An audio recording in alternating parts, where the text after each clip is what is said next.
Hi, I'm Jim Passmore. I'm with Action Packed Videos, and I'm here to tell you and show you some of the tapes that we have. Our first tape is the 1985 Diehl's KR Flyin. This deals with about 6 KR builders and flyers. They fly in, and we show plenty of aerial shots shot from another plane with about 6 KRs that fly in formation. They talk and discuss. There's a pit session with the builders and flyers. They talk and discuss some of the building procedures, some of the flying techniques they use, and give you tips and ideas of how to work on yours and how to fly your KR. It's a good tape for anyone who's been to a fly-in or thinking of going to one. It's a real nice tape. The second tape is Diehl's wing skins. This deals with Diehl starting from start to finish on how to put on the wing skins onto a KR. It starts from the spar and takes you all the way up to the getting ready to paint just about. It shows you how to put your wiring inside your wings so you can have lights on your wings, where to put your wing tanks. It's a real detailed instructions, and they actually put the wing skins on in front of you on the video. Our third tape is called Take a Ride in a KR. This has Bob Passmore, my father, giving tips on how he flies his KR. And what we do, he talks about the joystick, and since his is a tail dragger, it shows you how to handle the rudder paddles, how to do S-turns, how to control your plane while it's on the ground, because those are fast planes. It talks about the joystick, instruments, and then we put the camera inside the cockpit on the passenger side at 2 different angles, and we get a lot of shots from the outside. And we take you up inside the KR itself and take you on a ride in a KR. I think he does a takeoff, 2 touch and goes, and a flyby and a landing. And it makes you feel like you're inside the KR itself flying. It's a real good tape. The flight scenes are probably about 25 minutes. And then his tips on how he flies his KR, it's probably about another 20 minutes. So you're looking about 45-minute tape. And it's a good tape. Probably our best. Our first 2 were our first ones. Getting better over the time. We really appreciate everyone's support that is interested in learning more about the KR sport. It's a nice plane, and I want to tell you how you can, if you haven't got all the tapes, I'll tell you how you can. You can write me, Action Packed Videos, at 1216 West Knoxville, Broken Arrow, Oklahoma, 74012. 1216 West Knoxville, Broken Arrow, Oklahoma. Zip code is 74012. If you want to call me, if you got any comments and you want to talk to me, phone number is area code 918-251-3122. It's 918 area code 251-3122. And if y'all would like something or hear from me, let me know. I hope you all enjoy the tape. Thank you very much.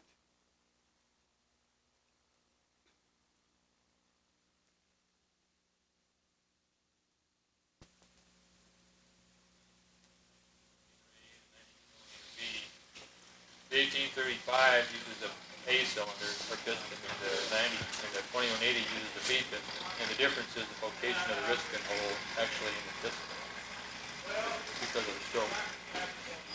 If you use stock Volkswagen rods that are clearanced on the ends, they're called stroker rods, which are fine to use, you'll find that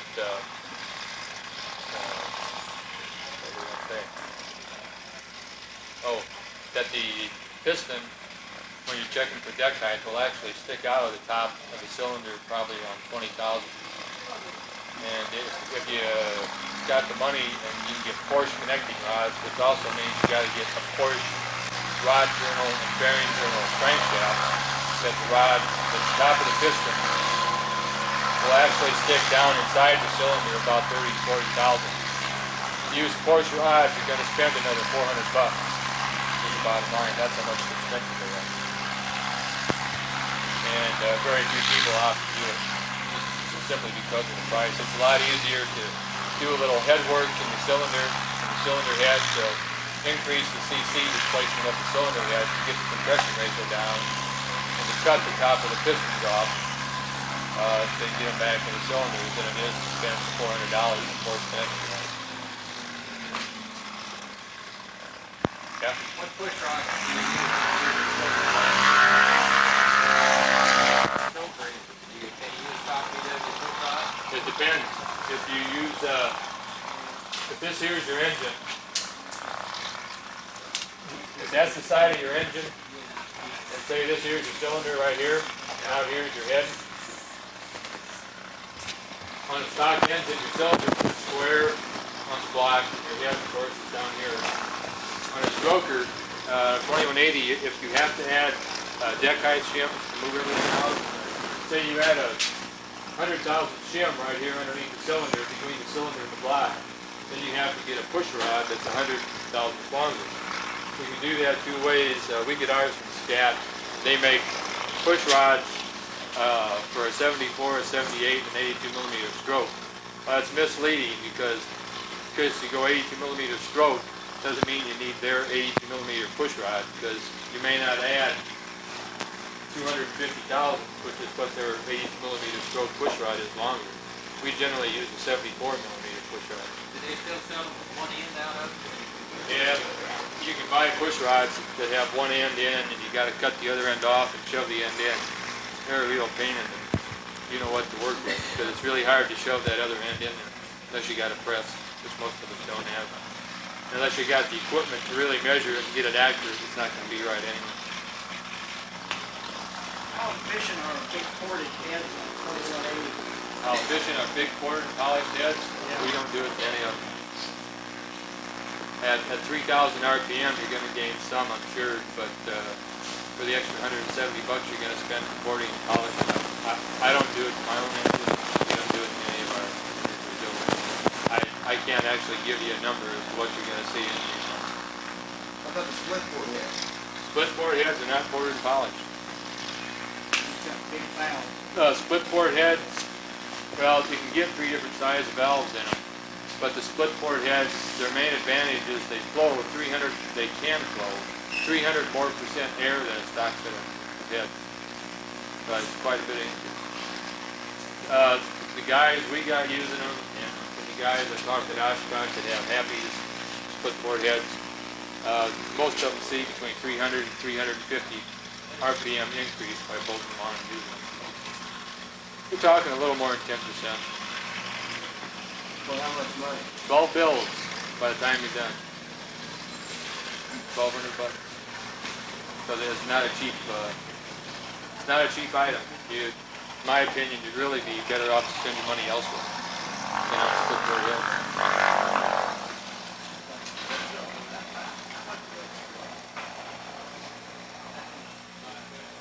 I'll have to have more questions than that. When you said us and we a while ago, I must have missed the first part of the talk. Who are you talking about when you say us and we? Oh, I said I work for Great Plains Aircraft Supply Company. Okay. And that's misleading, because if I wasn't here, there wouldn't be no Great Plains Aircraft Supply Company. Oil pressure in my engine here runs 3 to 5 pounds, and at cruise I run around 40, 35, 40. Oil pressure, you're going to feel, it's one of those things that I don't know where it got way out of hand, but it did. A stock VW oil pump at the pump produces 135 psi, which is God's more oil pressure than any of us are ever going to use. By the time it goes through the very tiny 8mm oil galleys is where it loses its efficiency. If you're not running any external lines through a long cooler and everything, you don't need one of these big high volume oil pumps, because all you're doing is robbing the engine's power to produce oil pressure, and all it's doing is going by the bypass and right back into the engine anyway. It's not even being used. So to use an oil pump that produces 25 or 35% increase in oil pressure, it's just a waste of money, and it's a waste of engine horsepower. And also, as I was saying earlier, during the wintertime, if you have one of these high-volume oil pumps and the initial kick against your rear seal, you stand a real good chance of having it going, making a real nice mess. Pardon? An extra pressure when they cause other leaks. Will it cause leaks? Other than staying. Than the rear seal? Nah, not really. Rear seal and the front seal of the engine are the only two places that are unsealed. And it's more likely to push the rear out than the front. If you've never seen it happen, you really don't know what it can do, but I've seen it happen several times. It really makes a mess, especially if you're sitting there waiting to take off. How many pounds of pressure did your oil pump produce? That's a stock oil pump. Yeah, 135. There's no different in it.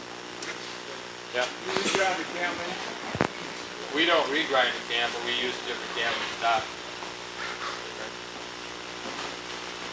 As far as machine work, I don't do any myself. I hire it all done because I'll guarantee you there's not enough money in this business for me to go out and buy a fridge for it and everything else you need to do the machine work and the tooling. As you see, like with computers and everything else, there's always going to be a market for it, but at least from my sales, I can tell you Sport Aviation speak.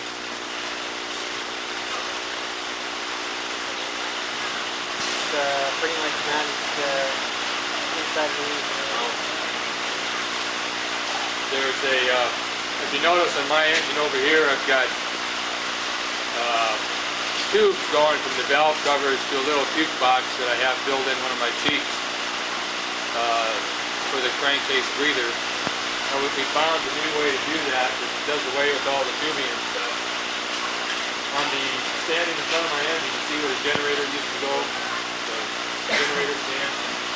All you gotta do is take a piece of aluminum with all the piece of tubing on it, have a 1-inch hole in it right here, go down into the engine, fill this up with a couple Brillo pads, put a tube here, bend it overboard. The Brillo pads catch all the oil, pull it back on the motor so you don't make a big mess in the bottom of the airplane anymore. Dan's airplane has one on here. Al's should have one on, but I forgot to send him his. He still has all the mess to go with it.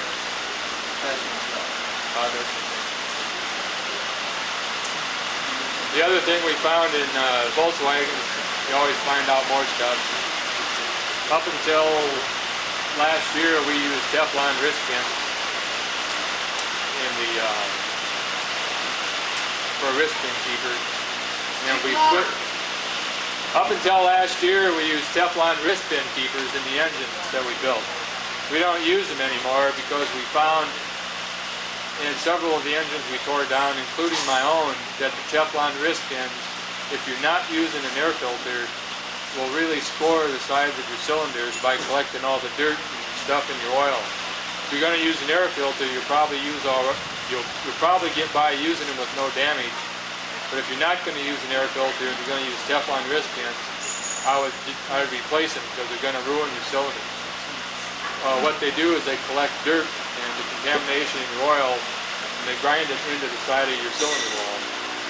If you look at one of our catalogs, we have several, but we have one picture in there of one of the cylinders, the worst one, and you can see right where the wrist pins are, the grooves that it made inside of the cylinder. The one groove we measured was about 60 thousandths deep, and that cylinder is nothing but junk. That's Teflon wrist pins. When we got to checking on it, we called Gene Berg Enterprises out in California. They quit using them in all their engines back in 1974 because of the same problem. It's one of those items that found its way into racing engines primarily when the VWs are racing and they're turning 7,000 or 8,000 RPM. Once in a while, one of the keepers popped out, and then the wrist pin would slop. In our VW Aero engines, where you're only turning 3,000, 3,500 max RPM, you're just not going to have the problem if your rod alignment's correct and everything else. So just use your stock keepers and save yourself a set of cylinders. The other thing I'd like to mention to everyone is some facts and figures on compression ratios for your motor. I've done an awful lot of work the last year in my own airplane on it and with several others. right now in my engine, I'm running 9.1 to 1 compression ratio. At that compression, I'm burning 100 octane only. I've got some charts back there in the table that list octane versus compression ratio and deck CC and all this kind of stuff. At 9.1 to 1, I can turn my engine almost 3,600 RPM. I dropped it down to stock VW, which is 6.6 to 1 compression. And I can only turn my engine up to about 3,000 RPM. You can see there's an enormous difference there in compression ratio. A lot more power to be gained with the higher compression. 9.1 to 1 is about the highest you can go with an 1835 or a 2180 and still burn 100 octane gasoline. Anything above 6.6 to 1 or 7.2 to 1, if you're going to use 92 unleaded, you've got to use 100 octane gasoline. If you got a Happy 1835, one of our 1835s, a RevMaster, none of them are car gas motors. If you burn car gas in them, you're going to fry your engine eventually. I know a lot of you might not believe it, but I'll guarantee you, if you run car gas in them 50 or 60 hours, you're going to wonder why your engine's starting to run warm. Things are going to be starting to happen. You're going to find a lot of metal in your oil. And the reason it is because your engine is detonating and you're not hearing it all the time. But there's no quicker way to ruin your engine than by running car gas in them if your engine's not set up for it. But that's the trade-off. If you're going to run car gas, you're going to lose 300 to 400 RPM, which is a considerable amount of power. The trade-off of running higher compression, one, your valves aren't going to last as long, whether you use stock valves or stainless steel valves, and you're going to produce more heat. At 9.1 to 1, I run about 20 degrees higher oil temperature than I do at 6.6 to 1. I also run about 35 degrees higher cylinder head temperature at 9.1 to 1 than I do at 6.6 to 1. My air inlets on my engine with the 1835 should actually be larger than they are. My engine runs warm right now. It runs about 325 to 350. I don't like to run it that hot. When I had it as a 1700 cc, it ran about 275 to 300. And they'll last forever at that degree. You're not going to have to do a lot of work on it. Time in between valve jobs in my engine, it really doesn't apply on mine because I've got the short exhaust stacks on them, which is the worst thing you can stick on an engine. There's no back pressure, and when you turn it off, the cold air goes, ooh, this is fun, you know, to cool everything off. Goes through valves on my engine, I replace them. I don't bother grinding them or nothing. I just replace my exhaust valves every 2 years. A couple hundred hours on that engine. An airplane like Dan's with a nice cowling and Al's over there. I don't know what Al gets out of his. You can probably expect 300 to 400 hours before you really need to start thinking about doing valve work if you cool it properly. That's the biggest catch to Volkswagen, is cooling the engine. Simply, just because it's a Volkswagen, you can't put it in the airplane and expect it to cool without doing much work. It's got to cool. The only way you're going to cool it is by air, oil, gasoline. Bathroom, yeah. So you probably have to knock off 5 or 6 inches a bit. Yeah. That's why I would just as soon run a higher compression for 100 octane. The valve job costs you $90, $100, or whatever they are. And every 2-3 years I can pull that.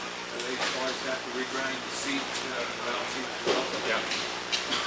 On your heads, do you have an insert in there and it's replaceable, or it's just they grind on a big casting itself? Well, there's an insert you can replace.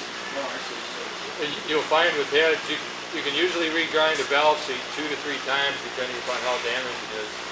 And if they have to replace it, it's really, if they have to replace a valve seat, it's almost as cheap to get a new set of heads, because they usually have to go to an oversized seat because when they punch them out, you know, it causes a little damage. And oversized valve seats, by the time you pay somebody to do that, stick them back in and make sure they have 1,000 CRI total run out there indicated. It's just as cheap to buy a new set of heads and start over. what's your opinion about dual emission systems? Do you think it's really required, or just overkill today's technology? I myself am not a real believer in dual ignition. Obviously, I've got a single ignition engine. I've been running that for 1,320 hours, my second magneto. No, it's my third magneto. And with our quad ignition system, you got more of everything except the battery and the drive. If you want to have dual ignition, you can do it, but to me, it's a real overkill. Have you messed with any of the gear reduction starters? Questions, have we messed with any gear reduction starters? And the answer is, other than in thought, not really. Primarily because the gear reduction starter, when you buy it from us, it's going to run you probably close to $300. And if any of you saw how Dan's starter turns his over engine here, they need a gear reduction starter for it. The only starters that really don't work the best are the small Bosch. They're only about that long. It's this real small Bosch snowmobile starter. I don't remember the number. They work kind of okay on an 1835, but on a 2180 they don't work well at all. It kind of goes. That's why we get When they're warm. Yeah. You do a valve job, you change the valve guide. Do a valve job, change valve guides if you need to. What kind of guides do you put back in? They're bronze Where do you get them? from one of our suppliers. We get all of our stuff out of Texas. When you grind the seat after you change the guide, does it sit smooth in different places it was? You know? Alright. When you change the guide, and you go to grind the seat, do you see the seat move from where it used to be? Yeah, that's why when they re-put the valve, they have to check it for a 1,000th runoff against the seat. And what you find, if you get a really good valve job done, the guy will grind a 3-angle valve job, so you have 3 different mating surfaces on the valve, and it really holds up well. It costs a little extra money to have them do that rather than just a 1-degree interface. A stock valve job, if you just pay someone normally to do it, they just either lap them, which is not good at all, because I'll guarantee they'll leak. They just lap them instead of valves in. Or they do a 1-degree interface, which is they'll cut a 44 on the valve seat and a 45 on the valve, so you got a 1 degree to put around it. The 3-degree, or the 3-angle valve job goes much better, but it usually costs another $60 or $70 to have done. My time's up. Somebody's next. Any other questions? I'll be around here for today and tomorrow.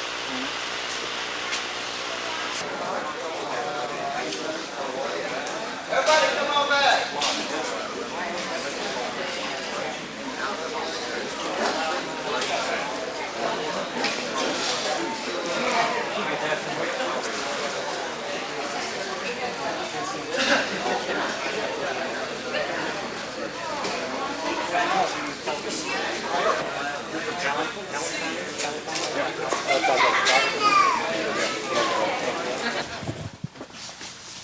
Yeah, some of those I wish I didn't know anything about.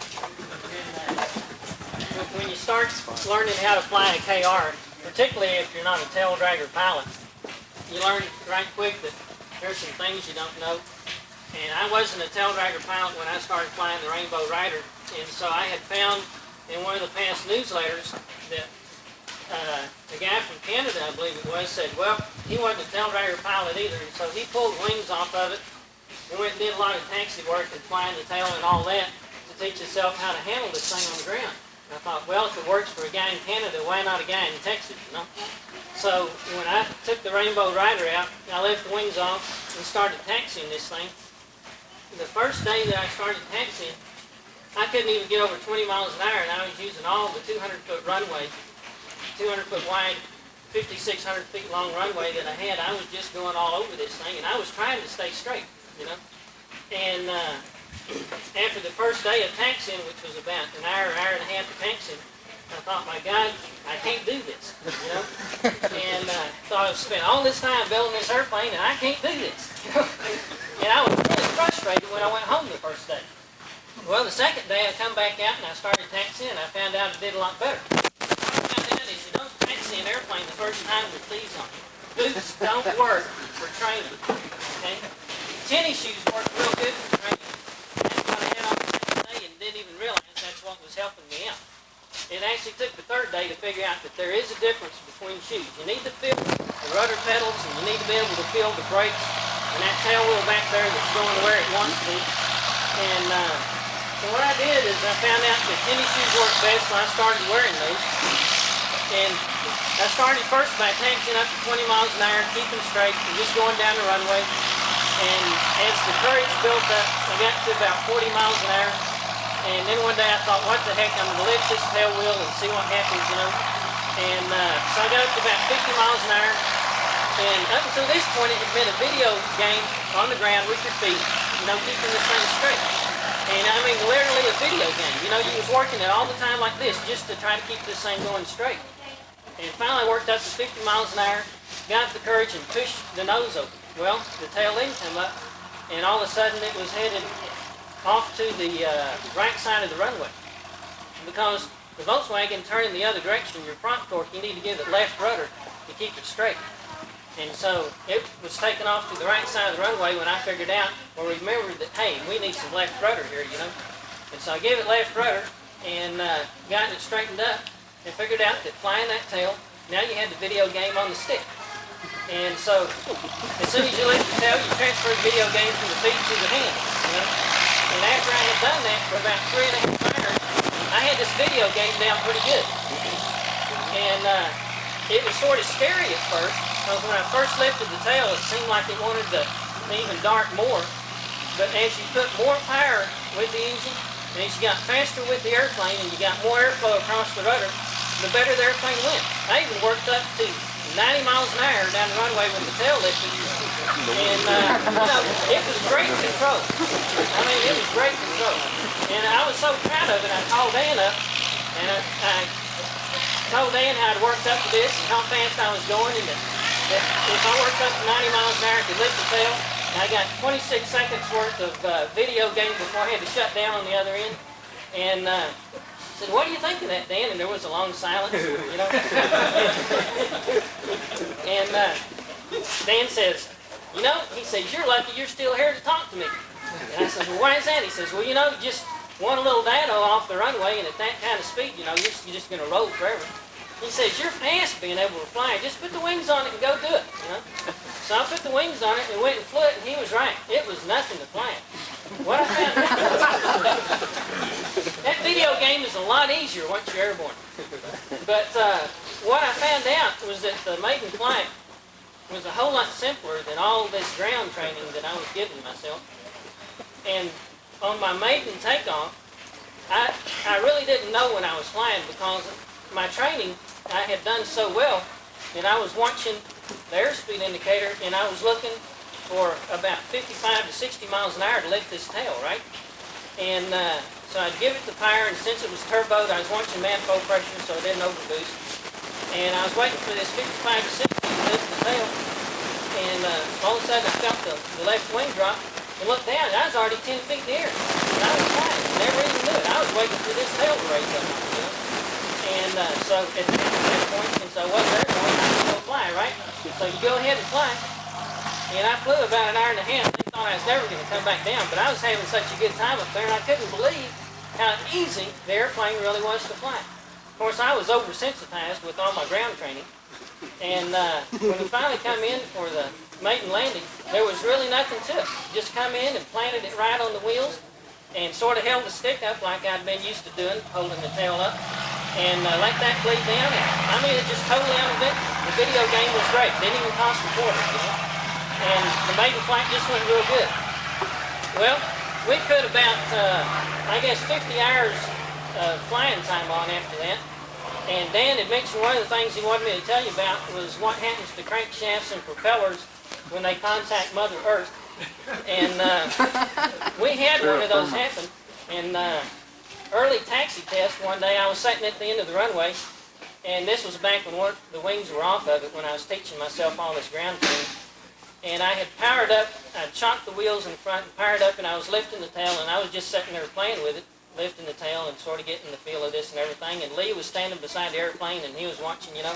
We'd done this for about 15 minutes. I said, Lee, you know, this feels so good. Why don't you jump in here and we'll do this together? And so now it takes a lot more power to lift the tail, right? We're at full power. I finally get this tail lifted, Well, it's got so much power on it that it starts on over, and even though I give it full stick back, there's more power than there is elevator back there. And it goes over it on the nose and bites the prop, shuts the prop off, and now you've lost all your thrust. So it drops it on the tail wheel goes through the rudder, and now you've got it broken in front and back. So at the time, I looked at that prop, and it was a Rand Robinson 3-bladed prop. And yeah, it had splintered all 3 blades, there was no doubt about that.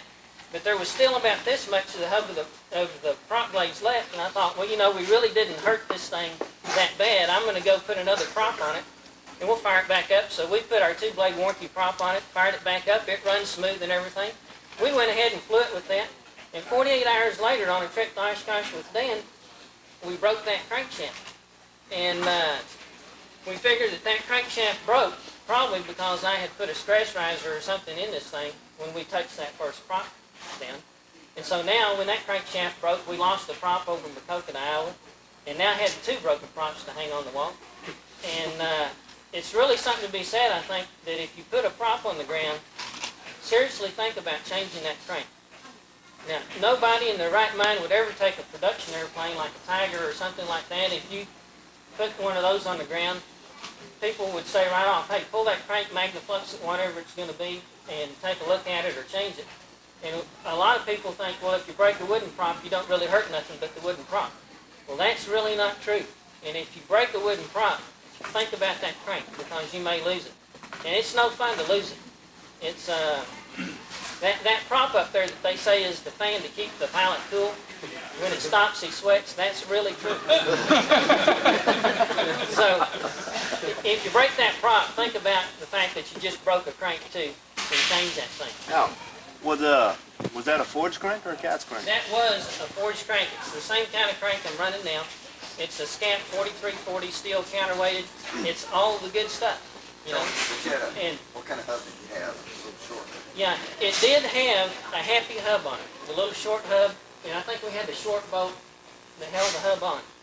Now we're running one of Steve's hubs, which is, it's got the front bearing in the front of the case that, what is that, 3 inches?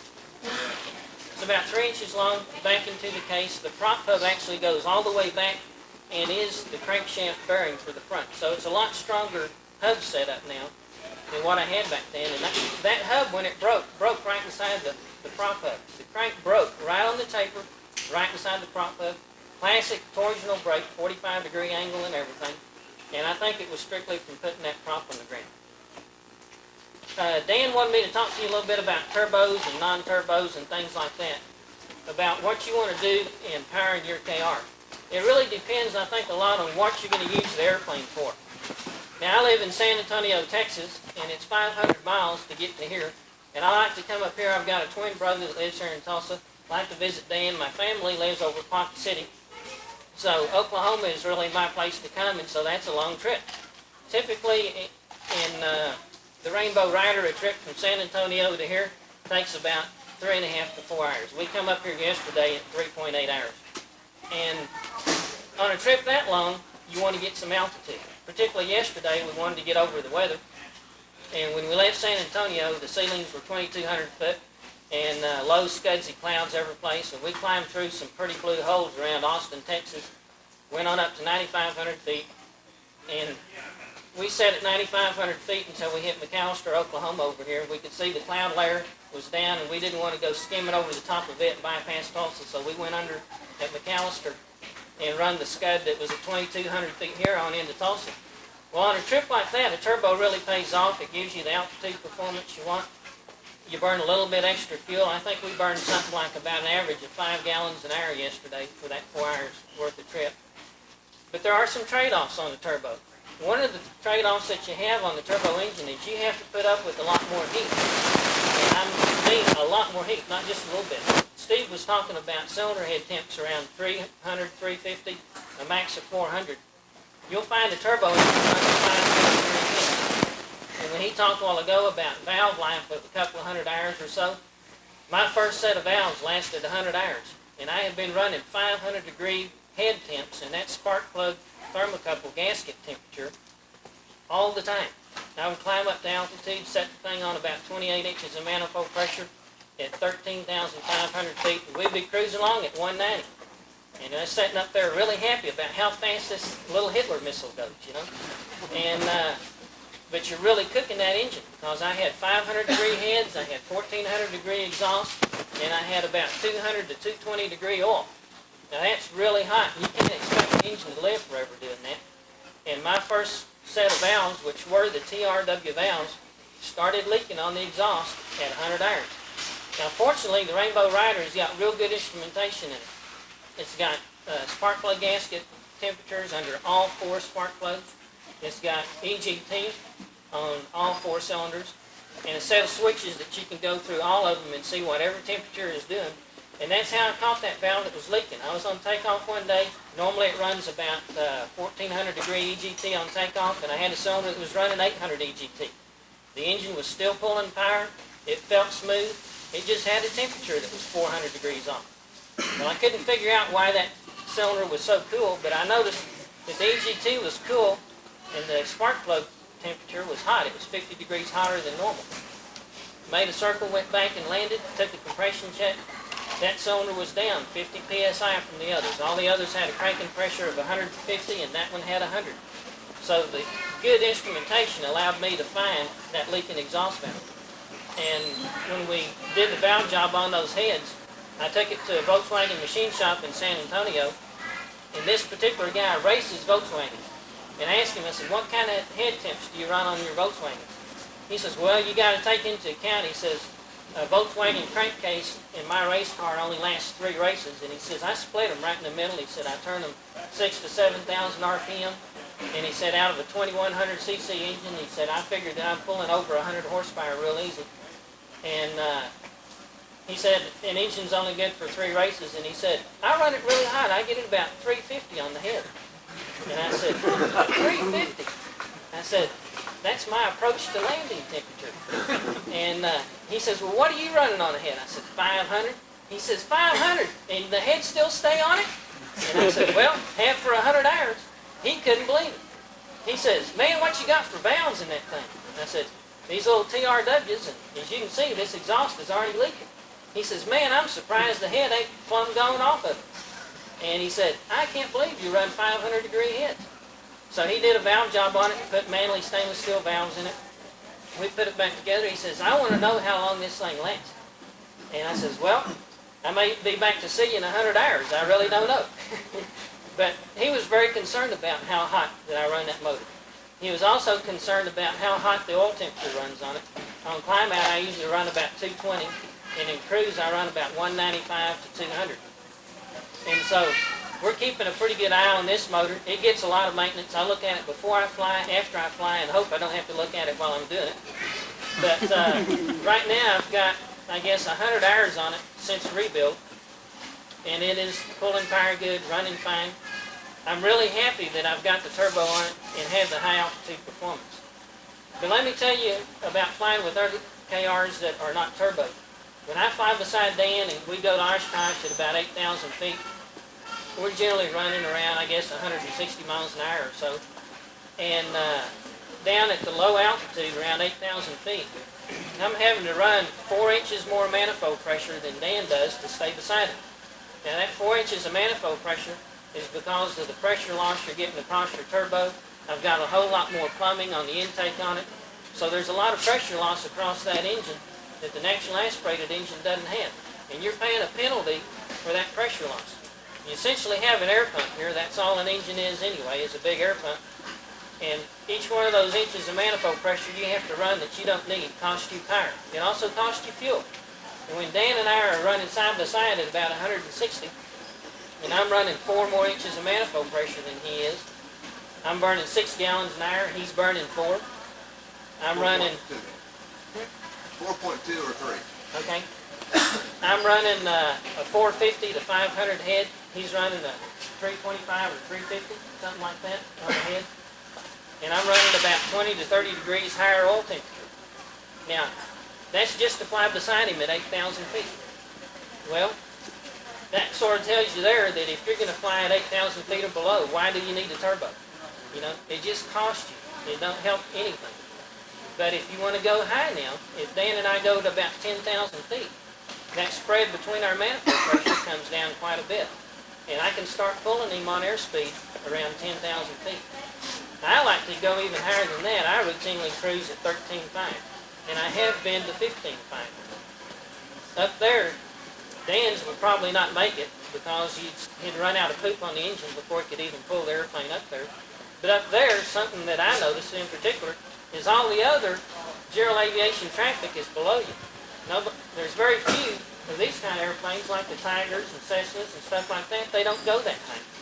So you're up there by yourself, except for a few Barons and, aviation jets and stuff that are climbing through or descending through 13.5. We met a few of those yesterday. I had a twin-engine Baron smoke right beside us at 10,000. Had a 737 on descent to Dallas-Fort Worth that give us a thrill. But up there at those altitudes, you're pretty much by yourself, and it's kind of neat because it seems like visibility is usually better on a pretty day. Those big jets, when you see them, are a big shiny sunbeam in the sky to you, so they're easier to pick out. And the little airplanes like the Cessnas just don't make it, so it's sort of nice having your own little private space up there. So you might consider those factors when you're thinking of whether you want a turbo or whether you want a non-turbo. What else was it you wanted to mention? Insurance. It says insurance up here. Okay. Do you carry any oxygen at 15.5? I should, but I haven't, and that's the reason I hadn't been higher. One of these days, I'll probably borrow a bottle and go find out where this thing quits climbing at, because Rainbow Rider is a heavy airplane. The empty weight on it is 712, and I routinely fly it at 1200. And even at 1200 gross, which we come up here yesterday, at 10,000 feet, it'll still climb 500 feet a minute. So it'll keep going. It's just a matter of you really need oxygen to find out where she quits at. What's boost? The question was, how much boost do I run? On takeoff, I'll usually run 34 inches from 3,200 RPM until I climb to the altitude I want to fly at. If I'm cruising up high, say 10,000 feet or so, I'll pull back to about 27 inches manifold pressure. It'll be turning about 3,300 RPM, and it'll be cruising right at 145 to 150 knots. How far back can you pull it to take off least amount of power you need? Okay, the question was, what's the least amount of boost that I can pull on it for takeoff power? It'll get airborne with 27 inches. That's not a problem. Temperature down here. Temperature's down. Yeah. One thing I might mention too, I'm running a Posa carburetor. One thing that the turbo does, it sort of smooths the engine out on the airflow. It's a centrifugal pump, and so it takes care of all those pressure pulses you're getting from the cylinders, and it smooths it out into a nice steady flow. And one thing we've noticed between the turbo engine and the ones that are naturally aspirated, like Dan's running, is there's not any intermittent type operation in it. My engine is a real smooth engine on idle. It accelerates very smoothly up to power. Once you set it at power, it's just as smooth as a sewing machine. Dan talks about every once in a while his sort of hiccuping as he goes along. Really hadn't figured out why it does that. And the mixture on the naturally aspirated engines is harder to control between idle and full throttle, having a nice smooth mixture to where the engine runs smooth all the way. There'll be somewhere in there where they're usually rough. And the turbo smooths that out, and it sort of helps you have a nice smooth running engine from idle all the way to full power. You have to work with them a little bit to get the mixture exactly right. I run a little bit rich on my idle, and just a little bit on the rich side of PKGT up on full throttle. Have you given any thought to like the Hoffman variable speed prop? Okay, the question was if I give thought to a variable speed prop, something like a Hoffman. I would like to have a variable pitch prop. I've known guys that have thrown blades out of Hoffmans and several other variable pitch props that are out. And until something is really proven reliable without those kind of problems, I just seem to stay with my fixed pitch. The one I'm running is a 51-56 Morky, almost constant speed. I'm real happy with it. Dan put the little P-tips on it that seemed to make 150 RPM difference on the prop from not having the P-tips there. It seemed to quieten it up a little bit, and it was a whole lot smoother running, I thought. And I'm really happy with that fixed pitch prop. What did? It's a 5156. It's 52 with the tips on That's right, 52 with a little P tip on it. Did you say anything about your compression ratio? Compression ratio on the Rainbow Rider is 7.5 to 1. Now, I did some testing on my own. When I first built this engine, I had it on the prop stand, and I measured the amount of air the engine consumed in pounds per hour. I measured the fuel flow in pounds per hour so I could calculate an air-fuel ratio. And based on a brake-specific air consumption of 7.5 pounds per hour, I figured the horsepower. Now, what that means is pretty technical for someone who's not used to dealing with it. If you take that engine, run it up to 3,200 RPM, for every 7.5 pounds per hour of airflow you give it, it'll give you horsepower back. Okay? Continentals and Lycomings usually run about 6.5 pounds per brake horsepower hour. So if you got a 300 horse Continental out there, you take 300 times 6.5, and you'll get how many pounds per hour of airflow that engine has to have to make 300 horsepower. Well, on the prop stand that I was running my engine on, I flowed enough air for it to pull 77 horsepower at 3,200 RPM and 34 inches of manifold pressure. And for a top horsepower, I would say if you turn that engine up to about 3,400 at 34 inches, it might go up around 85 someplace. It seems to pull more power now than it did when I first built it. It seems to have broken in a little bit. It seems to accelerate faster than what it used to. Let's talk to you a little bit about insurance. The Rainbow Rider is insured by AUA Insurance Company, and all it has on it was liability. And these folks, I tell you, are absolutely ridiculous. When I called them up a year ago, they wanted you to have 100 hours in the airplane and 500 hours of retract time and all this stuff just to get insurance. Well, fortunately, I had enough flying time behind me that I had, 500 hours in the air, but I didn't have 100 hours in that airplane. And I just told them I did anyway. They went ahead and gave me the insurance, which was $500 a year just for liability. And when I went to renew it this year, I called them up and I said, hey, I think this $500 is ridiculous, especially since I've got 150 hours on the airplane. And I said it doesn't have any accident record behind it or anything. I'm not going to pay you $500 for liability this year. If you want to come down around $300 and be reasonable about this like I would get it on a conventional airplane, I'll think about it. Well, then they give me an offer back for $750. I called the guy up and I said, you remind me of a controller that put me about 10th in line one time after I asked to have a little bit of help getting out on the runway a little sooner. And I said, you can forget your insurance. I don't want it. Well, then I got a letter back and says, all right, we'll let you have it at $500. So I'm going to drop my insurance, which is, I think, the 15th of this month. And it won't have insurance on it anymore. Insurance seems to be so hard to get, and people are so ridiculous about it, it's not worth the hassle, as far as I'm concerned. Yeah, we need to pay our insurance company, don't we? I've got insurance on mine through the same company. January of this year, they sent me my new quote when mine's up, and it was $500, and I thought it expired. Well, along about April, they sent me a new quote. I didn't ask for it. It was for $230. Hang in there, Al. Get ready. Great. I think you figured out how to get to them. Thank you, Steve. Just let it expire.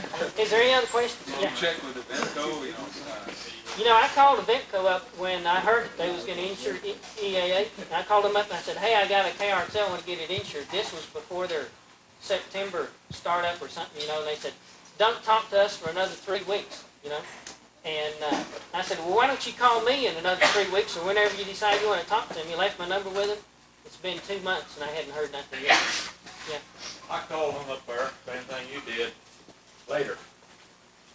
They said they couldn't. This one particular guy was talking to, and he said, I think I might help you out, though.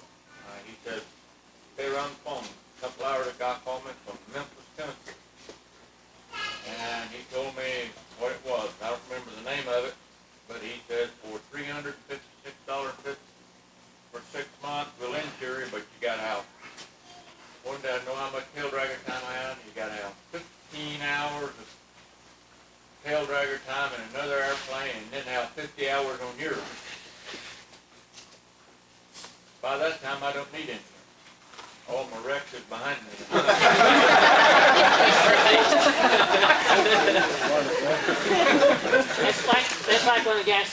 know, he says, experimental airplanes, anybody builds those, A&Ps don't build them. He says, are you an A&P? I said, yeah.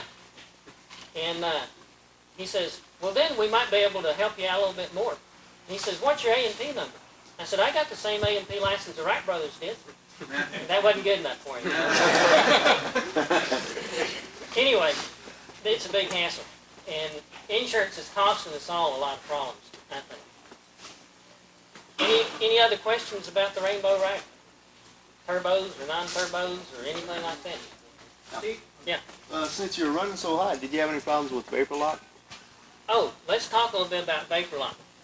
And Steve had talked about auto gas compared to av gas. I tried to run auto gas in the Rainbow Rider.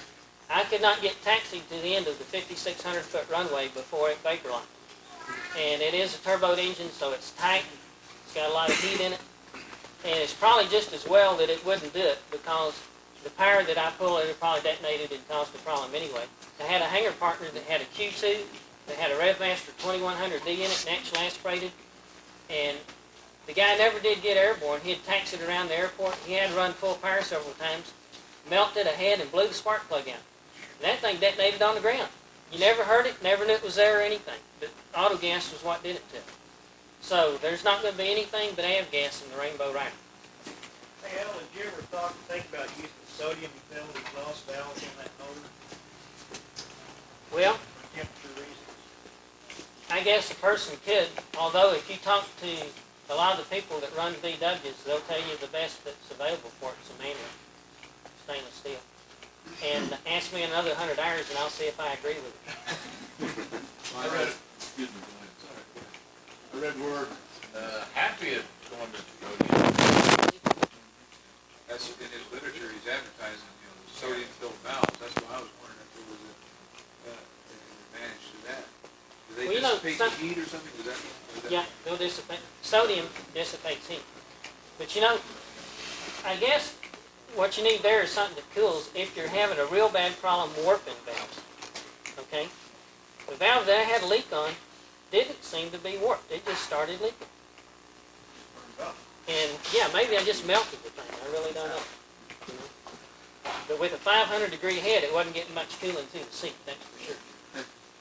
And actually, the guy that looked at it says, this valve should have turned loose a long time ago. What about your oil? It hold up very good? You said you changed it a lot. I change the oil every 25 hours, adjust the valves every 25 hours, retorque the prop every 25 hours, and sort of kiss it and send it on its way. But the oil that I'm using, and I don't know if it's the best for the job really, but I'm using Valvoline 20W50 Turbo 5. And the reason I'm using that, it's an SFCD oil. And what that means is gasoline is SF service, CD is diesel service, and diesels run a whole lot higher temperatures on the pistons than normal gasolines. Diesel piston will run up around 500 degrees on a crownland area above the top ring. Typically gasoline engines run from 300 to 350, somewhere in there. So the diesel oil, you're not going to cook it as bad. It's got additives in it for higher heat and better oxidation control. And I thought, well, since this oil is supposed to be good for both, I'm going to try it in this engine. And I haven't really got enough time on the engine to tell you, just how good a job it's done. I do have high valve wear on this engine. And I wear the stems of the valves where, the rocker arm pins are contacting the valves. I'm wearing those pretty good. I understand that if you pull the pins out of some of the old stock Volkswagens that are soft instead of these new hard pins that you buy at the local Doombaker shop, that you don't wear the valve as bad. But I've got the hard pins in mine. And you wear the valve and not the pin. It'd be a lot better if you was doing it the other way around. You take the pins out, chuck them, and put new ones in. This Valvoline oil, I just redid it, a truck engine that had 92,000 on it, and I was impressed. Matter of fact, a lot of the machine shops in my area in central Illinois have started getting away from pins oil and gone strictly to Valvoline. Almost all of them have, which is kind of surprising to me. I had caught wind of it. Of course, Jim's seat product, boy, they use the Valvoline, so I started using it. But this was the first real engine I'd seen that had a lot of miles, and that it was utterly amazing how clean, and it only had 2,000 wear on the cylinder walls. It was just amazing. I think it's very good oil. Another thing that I thought I'd try this particular oil with, Southwest Research in San Antonio, Texas, which I used to work for, has been doing some tests in the Army lab there on what they call an adiabatic engine. And what that means is an engine without heat loss. And what they do, the cylinders and combustion chambers and stuff in there are ceramic coated. It has no cooling water to it at all. It's operated on the diesel cycle, and it's turbocharged and intercooled and over boosted like crazy. They run about 80 inches of manifold pressure on it, you know. And they were trying some synthetic oils in this thing, just starting up and letting it idle and stuff like that. And they was burning up some synthetic oils and things. And somebody put some of this Valvoline Turbo 5 in it and let them idle it. You know, they got started with idle. And they could even cook it with the Turbo 5 oil, but it didn't cook like any other oil they had. Something I've noticed about it too is my engine has always leaked oil. Maybe I don't know how to build a Volkswagen without making it leak, but it seems to always have a drip someplace. No matter how tight you try to seal everything up, it's got a drip. Now I've been watching it drip from my left valve cover every once in a while. I've put 3 gaskets on that thing, it still does it. And it goes right down on the exhaust, which is running 1400. Well, what I noticed is it leaves a little brown crusty layer there. Most of the other oils that I have had in there before this Valvoline Turbo 5, when they dripped on that exhaust pipe, it turned to a black ash. It was a heavy carbon residue, and it was hard. It was gritty, okay? This stuff, it just coats it real smooth. It's a little brown layer, and you can almost sand it off. And it's definitely a different burn rate, whatever, than the other oils I've seen drip on that 1400-degree exhaust pipe. Yeah, that's one thing that the machine shop close to where I live, this man has been in business about 3 years and really knows. And of course, he sees so many more engines than you or I would, because he's doing them all the time. But he said that he noticed years ago that the ash content in Tinsoil was much greater if it collected around the exhaust valve and caused problems there, whereas Valvoline didn't do that. So he said he had been recommending for some time people asking about oil to use Valvoline. So that's what first got me intrigued with it. After seeing one myself, I was impressed. But that's typical of all. They're making good stuff. Whatever, however they make it, it's good. Let me mention something else to you guys that are building the KR with the conventional gear on it, or the Rand Robinson gear. And maybe some of you guys are like me, you weren't used to flying airplanes that were retracts, okay? And every once in a while you find out that you wasn't perfect that day and you forgot to put that thing down.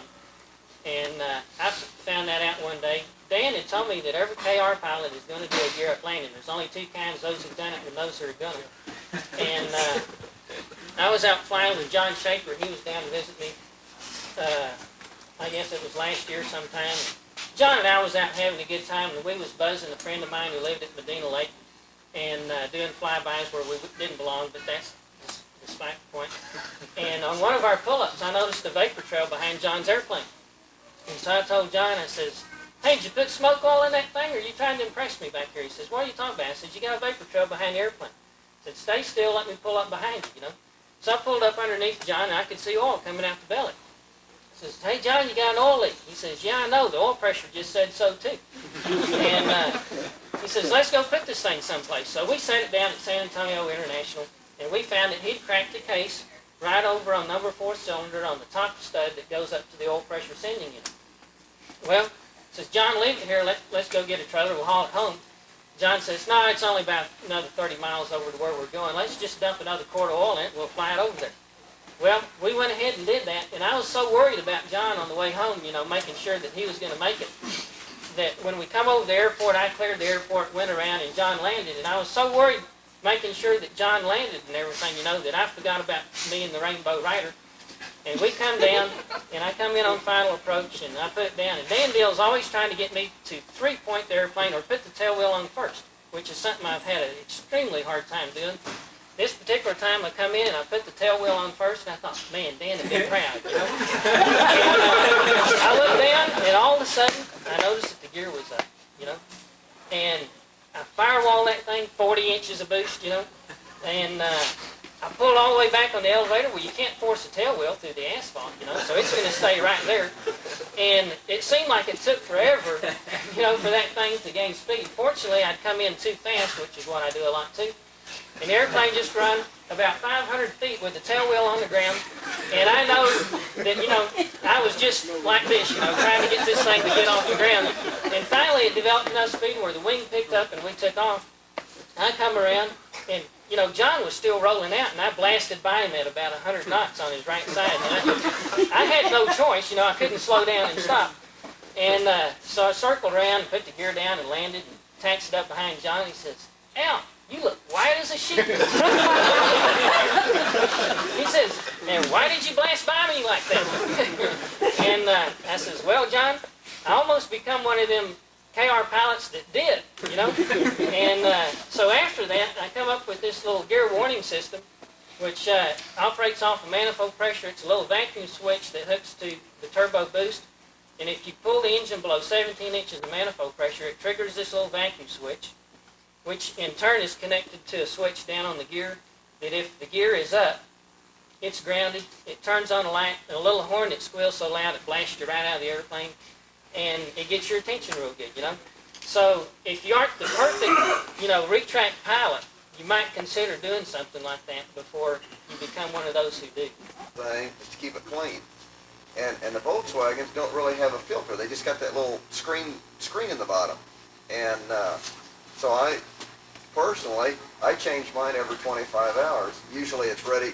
At 25 hours, it's usually about ready to add a cord. So I know that's kind of my gauge now. When it's ready to add a cord, I change it out. Do what? Just put 2 more in it and change it. No, just dump it out. But that's a good time to adjust your valves. And the guys that you hear about with valve problems are the guys that are not keeping the valves adjusted too. I mean, they go, "Well, I thought you could go 10,000 miles in a car." Well, a Volkswagen, they tell you to adjust them every 3,000 miles in a car. Huh? What's average, say 2,000 with the oil change? Okay, so you see that isn't a whole lot of time. So the Volkswagens keep the valves adjusted, and I've also found that usually at oil change and valve adjustment, I always retorque the heads, and I found almost always that the bottom 4 bolts, there's 8 bolts that hold the head on. Those bottom 4 will go, an eighth or a quarter of a turn before they're back up where they should be. I don't know if they're actually getting loose or things are stretching a little bit or what. Also, I might point out, I am still running the original valves that I bought for that engine, and the heads and the pistons and cylinders are still the original ones that I built with that engine. So new case and crank. The original case, I had busted it. When I got it out of it was in a salvage yard, and it was a late model case, and it was warped, and I heated it up like 600 degrees in an oven and torqued it up tight and pulled it together. So I'm sure I took a lot of the temper out of it, so I can understand why it cracked.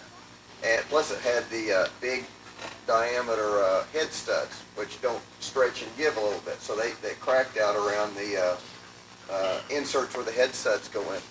And the crank back then, that's a whole long story, but unless you weld up and make your own crankshaft and regrind it stroked without counterweights, you shouldn't have that problem if you use a good crank. And where Al's broke was it may have been the prop hitting the ground, but I've also heard of a few other instances where the little short hub on the large engines, where it just hooks on that little bitty end out there, they're twisting them off. The gyrocopter guys twist them off. Of course, they run 4,000 RPM, but with Steve's new hub, it gets you up on the big, see the crank is a big diameter and then it steps down to a smaller diameter.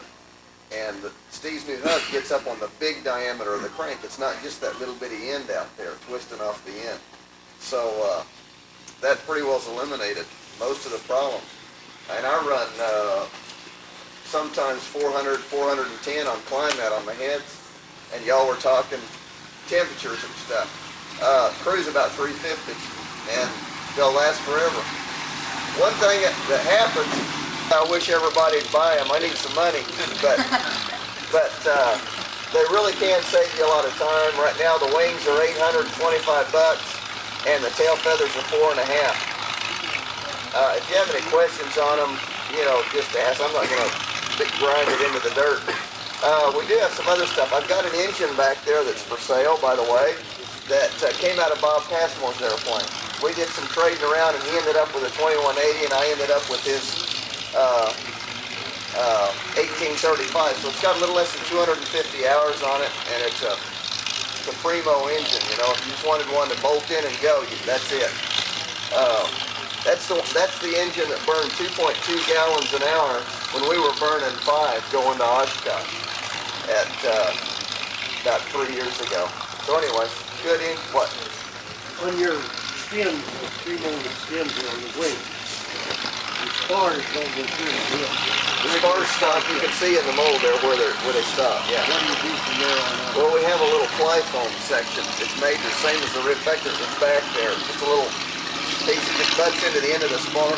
The skin is stout enough that it can handle all of the bending loads. There's no problem there. All you need is a shear web glued in there. We don't even put one on the rear spar, just at the main spar. And it's strong. You can pick up the airplane by the wingtip. 2 guys in a long weekend can build your wings without the aileron. And those same 2 guys working the same amount of a good hard weekend will spend about 8 weekends building them the typical KR method. So they save you a lot of time. They'll, as far as cost, they're 8 1/4, but you don't have to buy the foam and the glass and the epoxy and $100 worth of feather fill and Bondo and beer for your buddies to help you out. and all this. So you're talking about an actual increase in cost of about $250. So they don't really cost you that much more. Yeah. I noticed that these have all got flaps on them. He's asking about flaps. The flaps on the inboard section, mine don't have the flaps. But if I was building another one, I'd put them on. It's a lot of pain in the neck, and I get asked that question a lot, and I think if you'll ask the guys with them, they tell you that they use them and they work. I know that I've flown Bob Passmore's airplane quite a bit. It's the one in the back for sale. If y'all, by the way, Bob Passmore, most of you know Bob. He was here last year. He's been to Oshkosh lots of times. He's got a real little hot rod. He's been transferred to Boulder City, Nevada, and there's not really a decent airport where he is, and he's going to sell his airplane, his house, his car, his little boat. He's going to buy a big houseboat and just live on Lake Mead on this houseboat. So anyway, you hear of somebody that wants a real good, nice KR, you know, it's for sale. But back to the flaps, it's really nice. I flew out Campbell's airplane to San Antonio about 3 weeks ago from here, and it was really neat to be on final and put the flaps down and have the nose pitched down and not pick up a bunch of airspeed. You know, I could see the runway, and you know, 70-mile-an-hour approach, I could still see the runway. In mine, at 70, you can't see the runway. You know, you kind of slip it every now and then to see it out there and come on in. So it's a pain in the neck, but I think it's worth it. Sure do. Yes. You save any weight using the skins? You save any weight using the wing skins? Maybe, maybe not.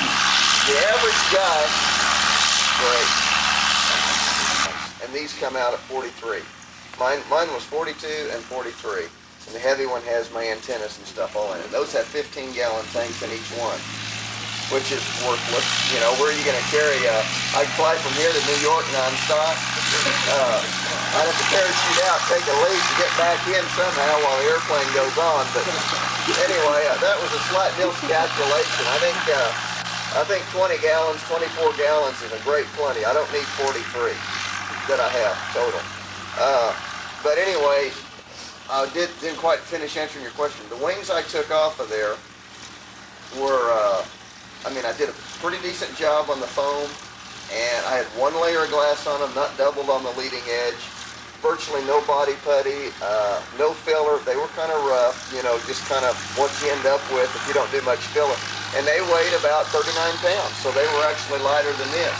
But they were so fragile. You know, I'll never forget at the flying where the kid with a little piece of rebar he found walked down the wing poking holes like this, and I mean, you could bump it with a lawn chair and there's a big gash.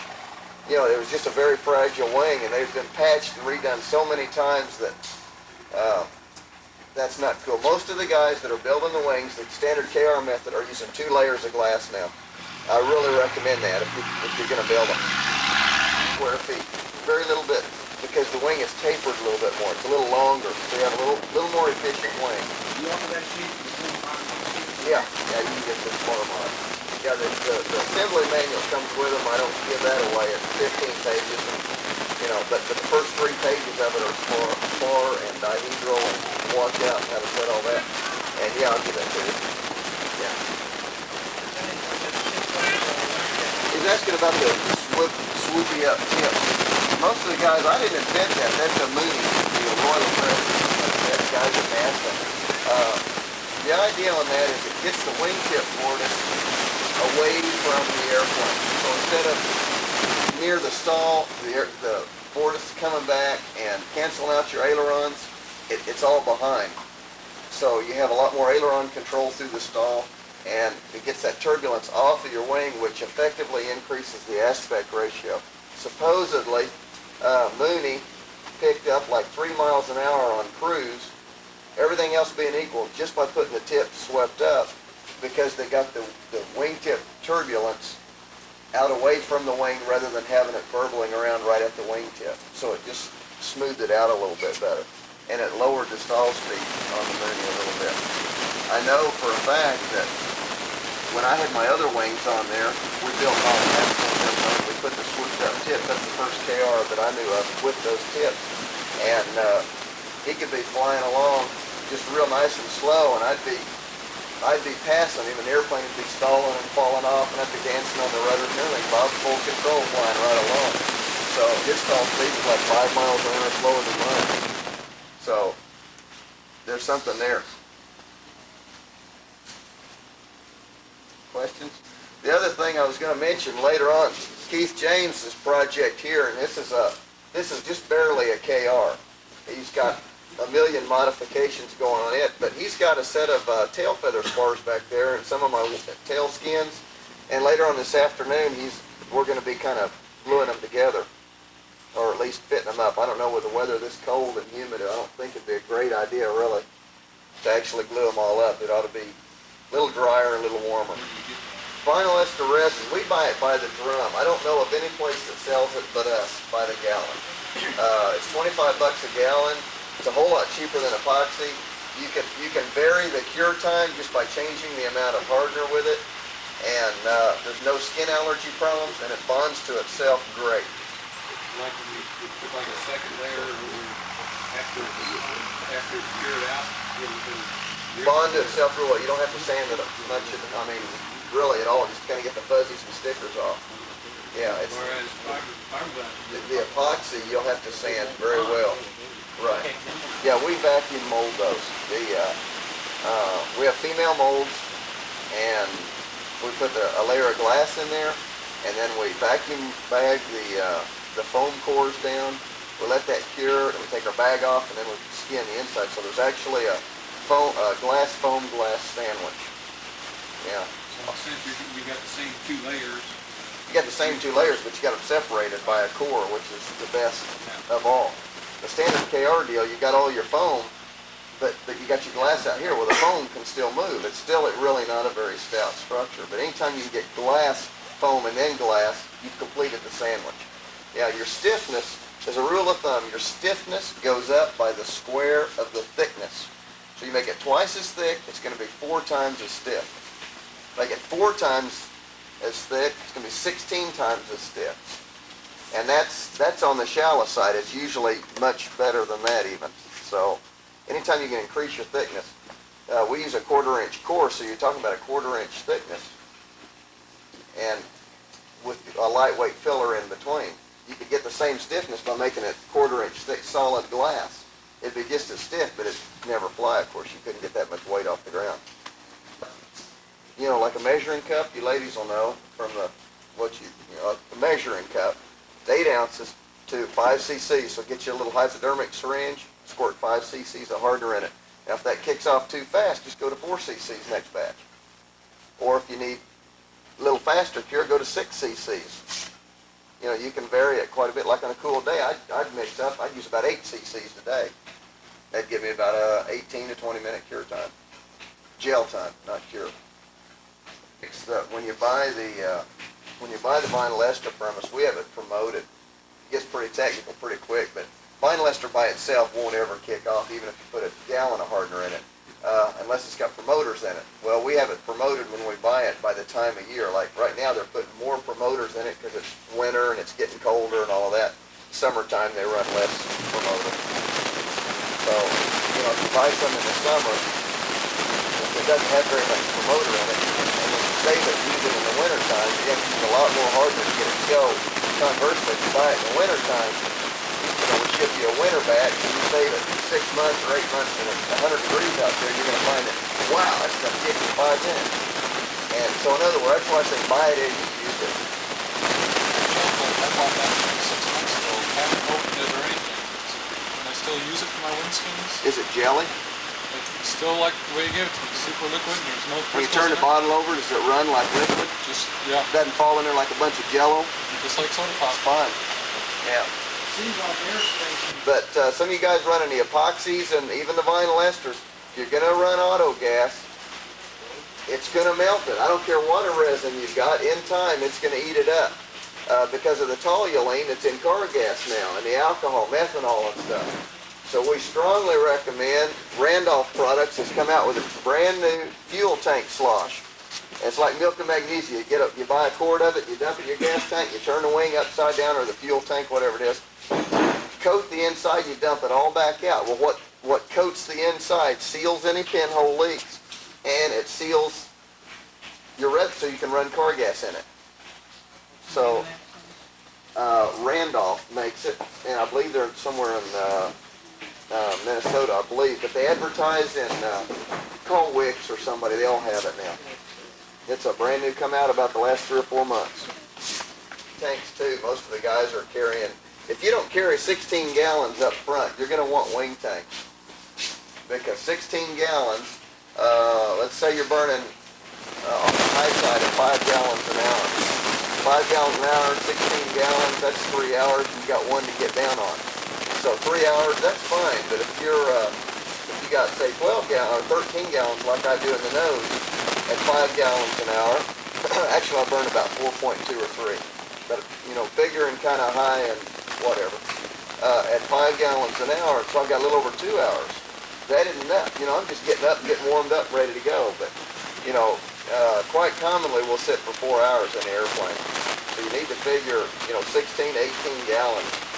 And if you don't have that much up front, better plan on wing tanks. Isn't the fiberglass tank a little safer than the aluminum in case you have a crash? I don't know. If you rupture the tank, it's bad news both ways. That's kind of cute. One way you pull it. Where will I get one?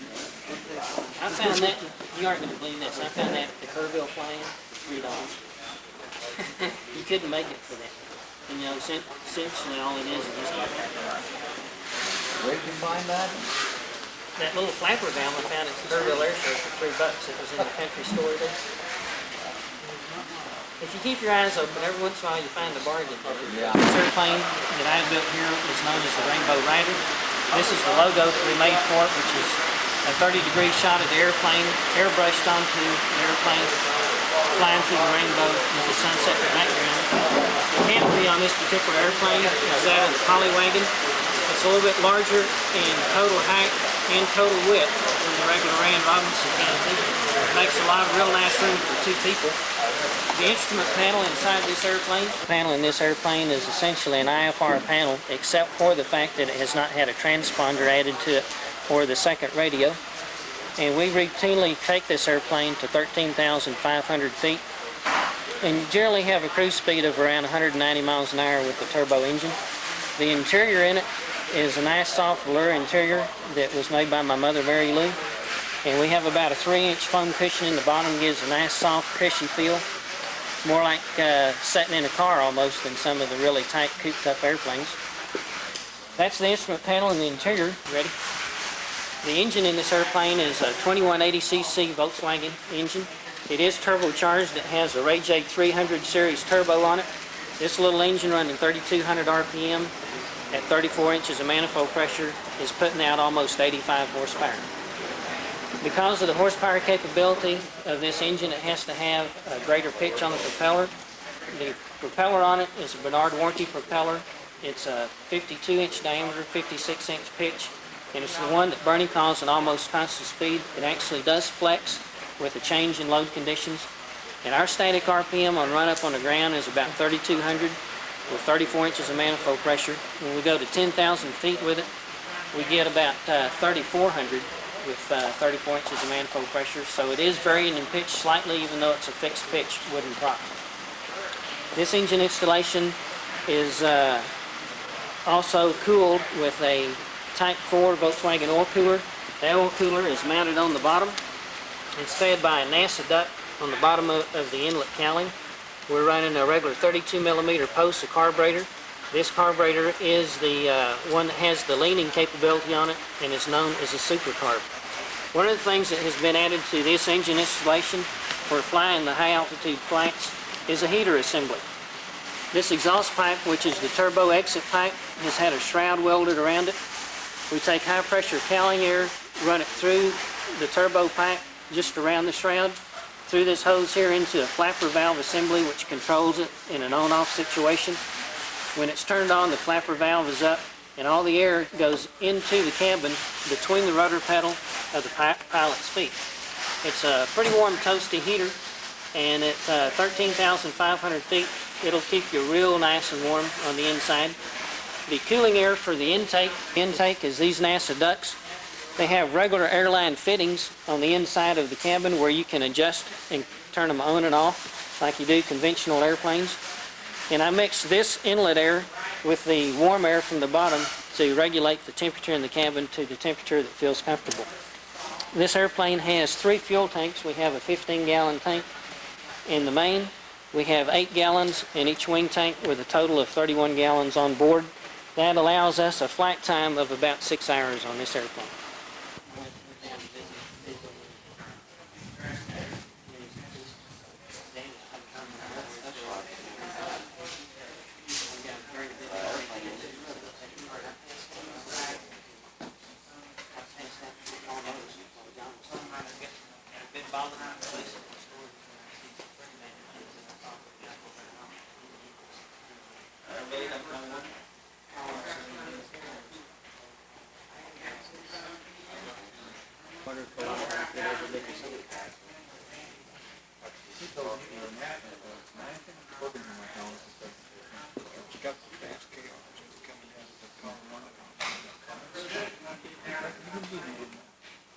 That's a big deal, too.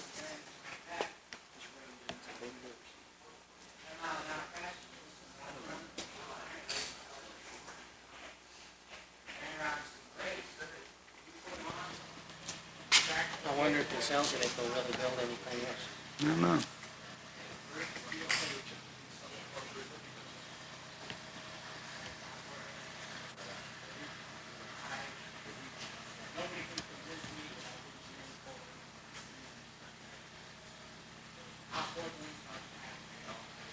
This is November 81 Bravo Papa. It was built in Tulsa, Oklahoma.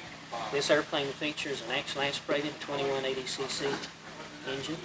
This is one of the fastest KRs around for low altitude performance.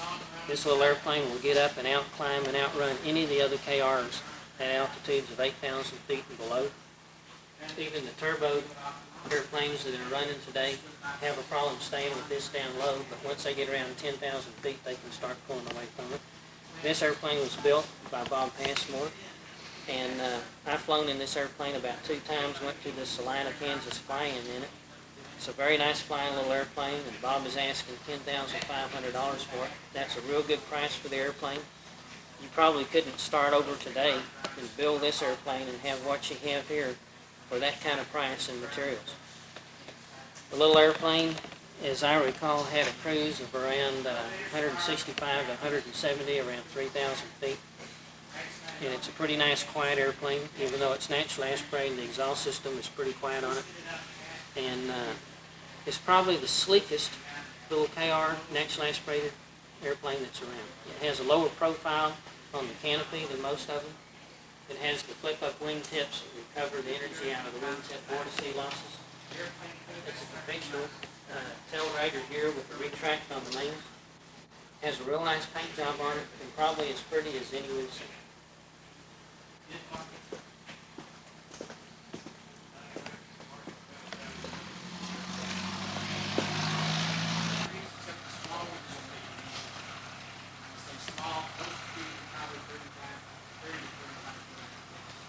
I laid on my back and saw the sheriff's plane flying around in a circle. It was all I could do to see the sheriff's plane in a circle because of all the food.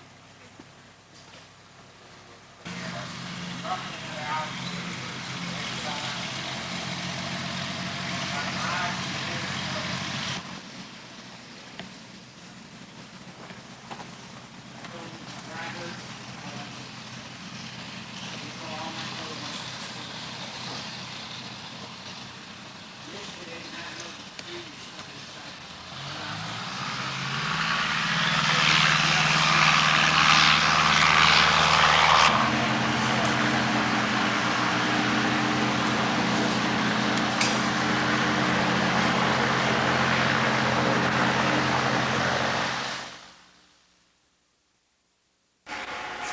Don't need light, huh?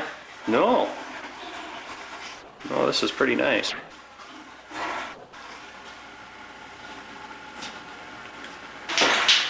Sure.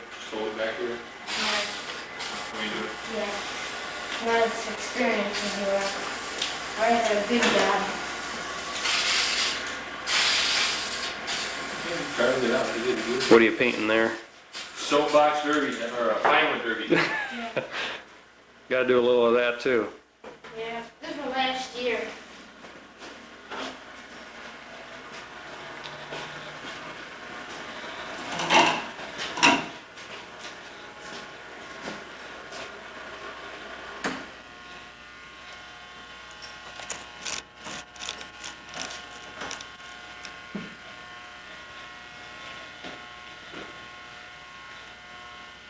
See how my close-up focusing does here.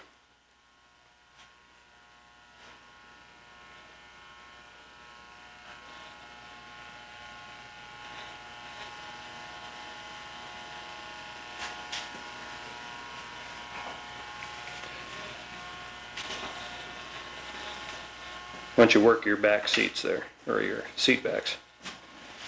There you go. Good. And those seats are removable too, right? Yeah, they pop right out. Why don't you lift those out once, Scott? You see the next Yeah. Probably vacuum that out before you fly. one? Maybe.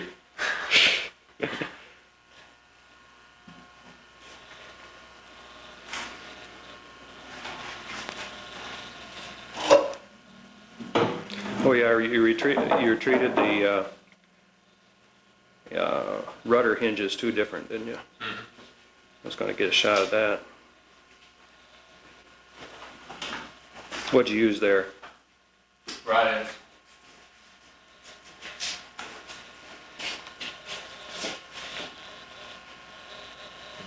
The hinges themselves are made out of solid piece of aluminum. Hopefully, when they don't wear out, and if these do, they're replaceable easily. Mm-hmm.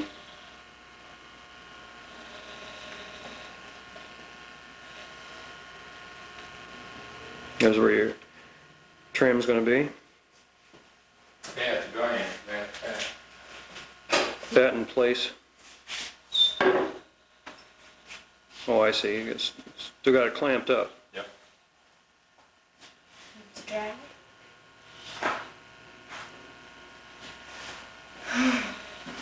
Can I picture Tail it? wheel.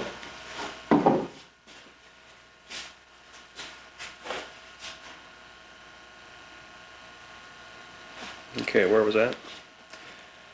That's tail wheel spin. Okay.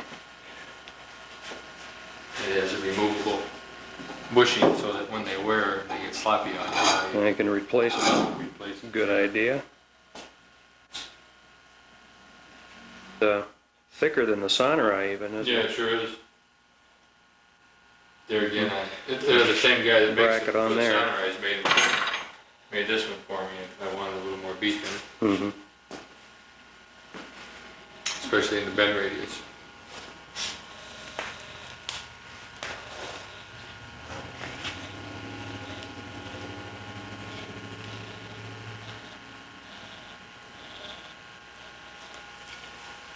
Over there in the corner of the elevator. Alrighty. Oh, yeah.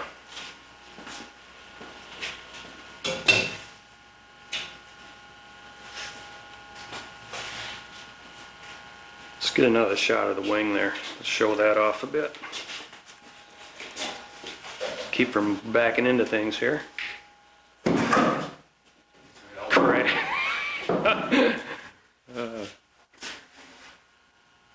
Dirty one, huh? Let's see. Yeah. That's all right. We'll fold, but give you an idea. Yeah, I'm not sure whether I'm getting good focus on this.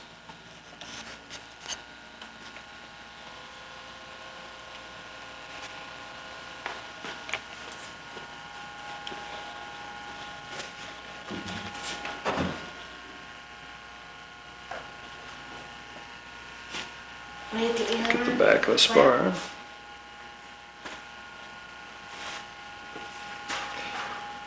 How's the length of these compare with the stock then? They're about 6 inches longer than a stock KR2. Mm-hmm. That's a slightly different airfoil. And then Only because when I got done sanding it, it's slightly different.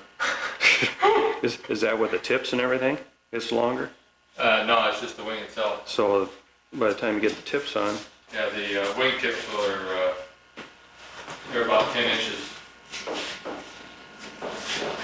at the rear and only about 2 inches at the front. They're flared out towards the aft. mm-hmm. They kind of go out like this.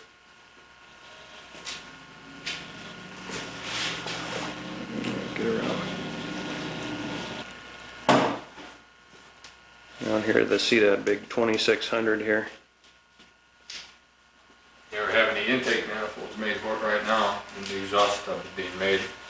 Unlike the old KR, it's not going to mount down here, the carburetor. I'm just bringing the intakes back.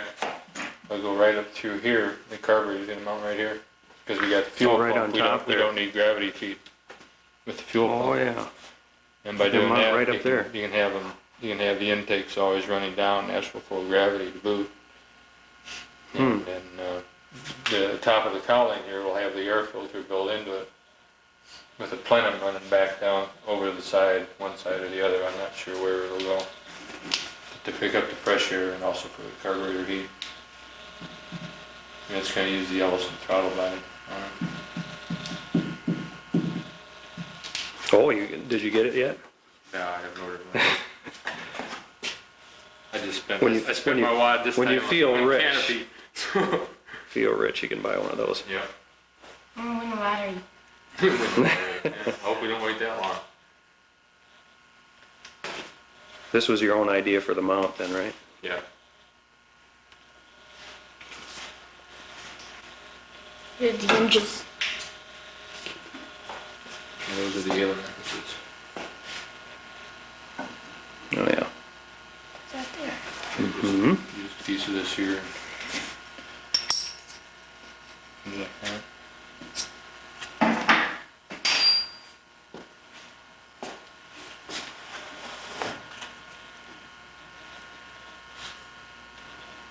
I'll get the other side. See, run that push-pull tube there. A little action. As long as we're taking video, huh?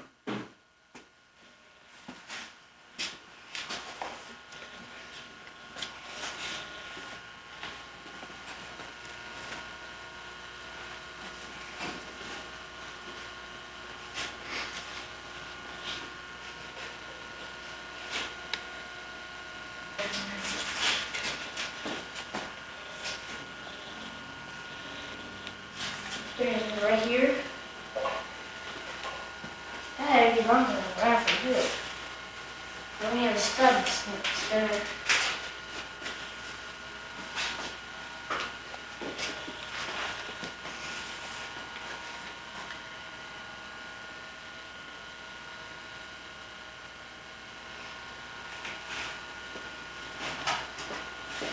I like the rod ends. That's a good way to do it. On the what end? Right here. On the right end? Mm-hmm.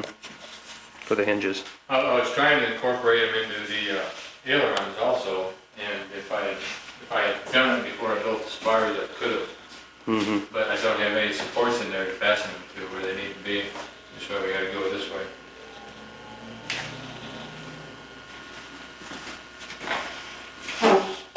Found a place down in these stupid little 1032 rod end bearings. They cost $22 each brand new. Holy cow. And I just couldn't see paying that, so I went to an aircraft salvage yard and got the 13 I needed for $2.50. They're used or maybe wrecked, but all the balls are good and they all turn and they all work, so I don't care. Good and tight yet. Yep. $15.50 for $23. Yeah, they are expensive, I know that. And I really don't know why, because if you buy the quarter ones, they're only about $5.50 each. So if you buy the 1032 and with a 1/4 inch thread, they're the $22 ones. It just doesn't make any sense at all.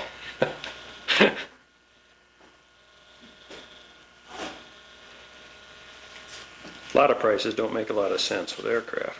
Yeah. The better one. Yeah, we get a look at this gear. Of course, that's another unique part of this airplane. Yeah, we used to have. No, that's basically Sonorai gear, right? Yeah.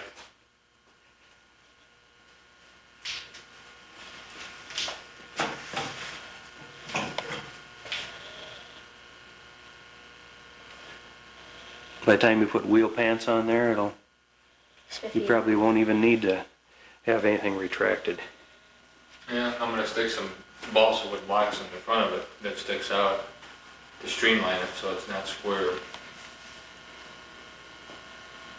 At the bottom of the airplane, on the bottom here, there was gonna be about an inch or 3/4 of an inch shelf that sticks down, goes back clearly here to hide all the crap on the bottom of the airplane sticking down here. Uh-huh.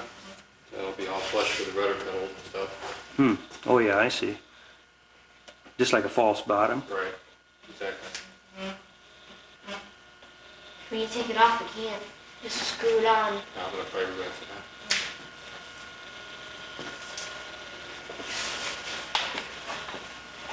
It's a little luck we'll never have a need to get back into it again. What kind of brakes and cylinders are those? They're standard aircraft cylinders. They're what? Mm-hmm. Why don't you work the action of that once. There we are. I can't even move those. You said it The brake moves in, or the part moves independent of the brake there, so that you don't put the brakes on. You move the rudder. Oh, yeah, yeah. Mm-hmm. You gotta physically press on it.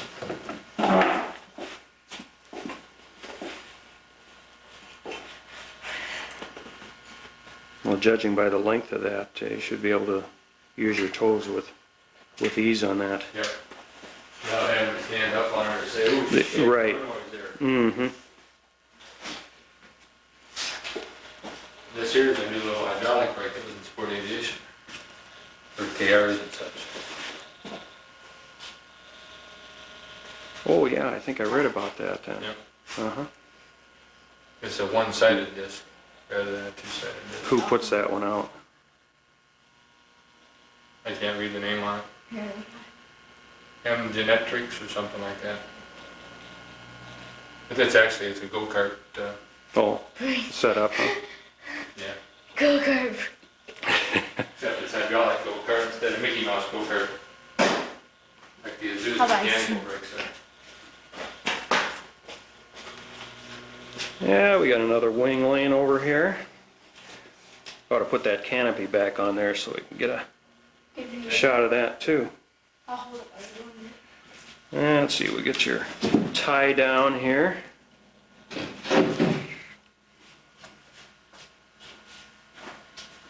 Point to the tie down there, Scott. You do that. There you go.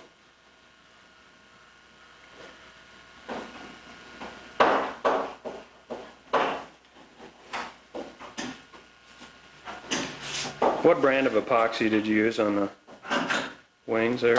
This being steel, Mm-hmm. that's just, I call it shit for epoxy at Frank Robinson. I don't like it at all.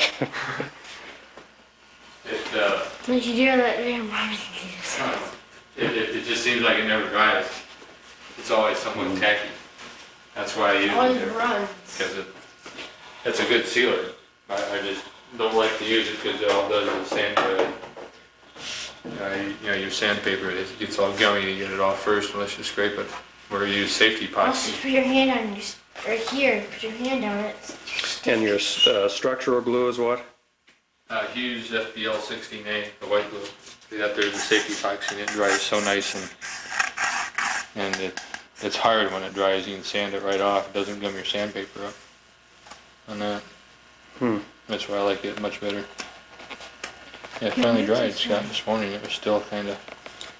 Looks like I'm out of focus here. I'm gonna, there, try my ultra close-up here. Stay out of it.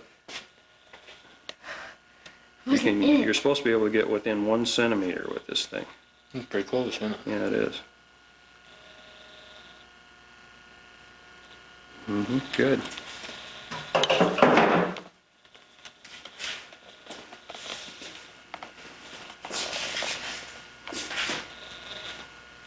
Okay.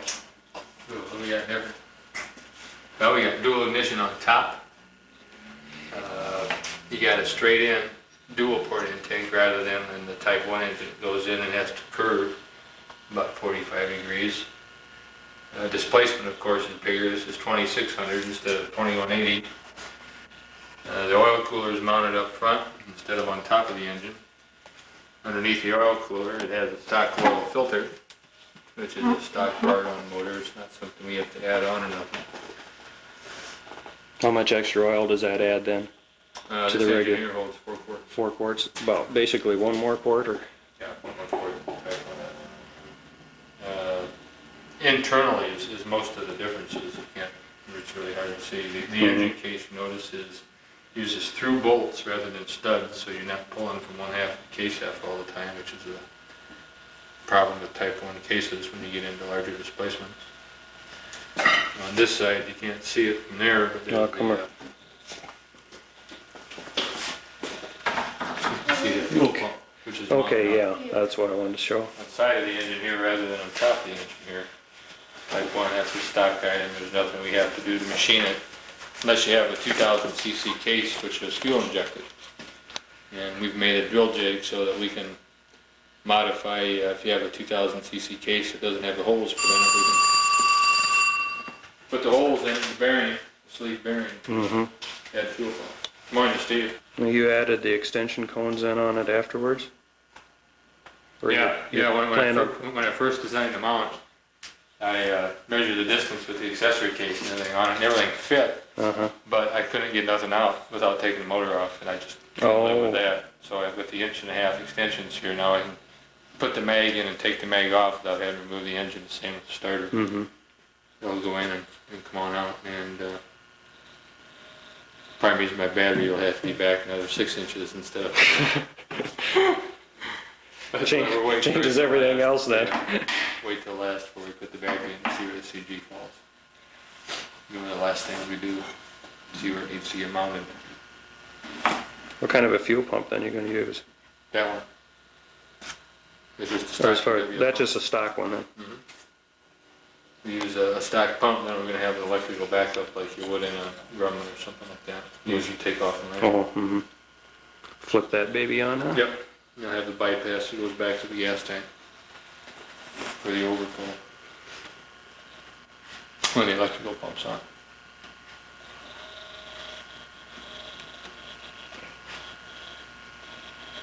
Yeah, that'll be nice. You don't have to make any recess in the firewall or anything. No. You gonna have a blast tube to the gascolator too then, or? Yeah, I'm sure I will. Just take the starter, actually be down through here because the magneto will be in there. Install it and remove it Oh yeah. without having to. Got the engine. Yep, I think if you like on it. right there. And this here's the aileron actuator. goes out in the wing there, it mounts on the spar. This way, no, this way. This part here goes inboard, and this part out here actuates the aileron. Oh, I see, yeah. Like that. Uh-huh. Nice.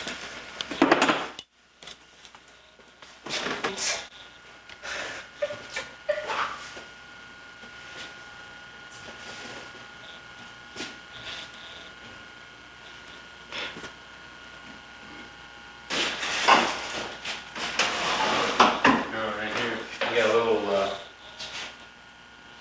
2 RPM gear motor. Mm-hmm. Now, it turns both directions that I was thinking about using for the... Like you find on a humidifier on a furnace. Huh? That's what kind of, or motors they use like on a humidifier on a furnace, yeah. It could be all what it's off of. To turn, You got a junk supply place over here, it's called Harrison Supply. It works great, but it seems like it turns too slow. At 2 RPMs now. Well, you can get those out of like Edmund Scientific, I think, at various RPMs. Oh, Yeah, I think you can, there may be several different kinds of RPMs you can get.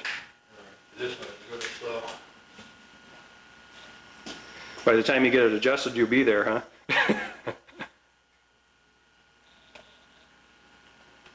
When we had the battery over there and I melted the thing onto it, I melted part of the battery. Yeah, even though it's geared, I'm not sure it's strong enough either, because when you hold it by the gear part here, and you'll try to let the motor raise itself, it won't raise itself. Yeah. That's only about a $3 waste of money. Yeah, I don't think you're not gonna break you there. Then I could die. Right now. Hold it up. Hold it up, yeah. Okay. Go right about.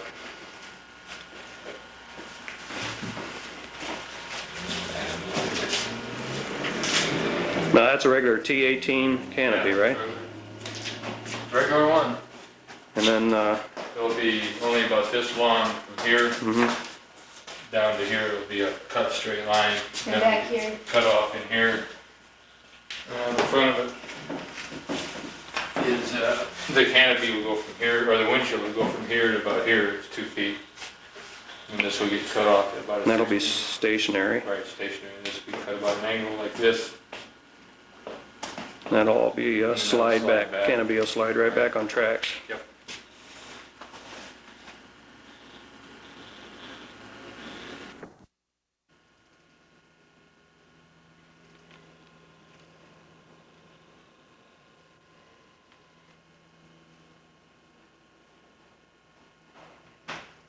That still owns it, he sold it to another party. Yes, I think his name is Bulla. Yeah, as far as I know, the owner right now is Ken Bola. He's somewhere in Arkansas, Hot Springs maybe? It's pretty dark for the canopy, inside anyway.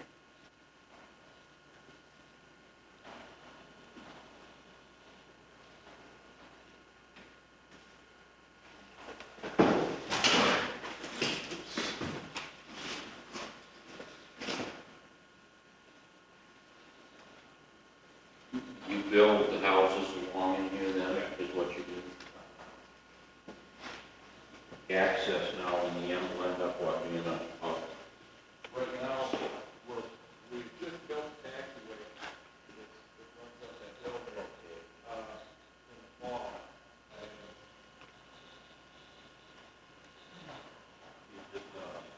the airport itself and that owned by the subdivision, and they have access, the airport is part of the subdivision. Right.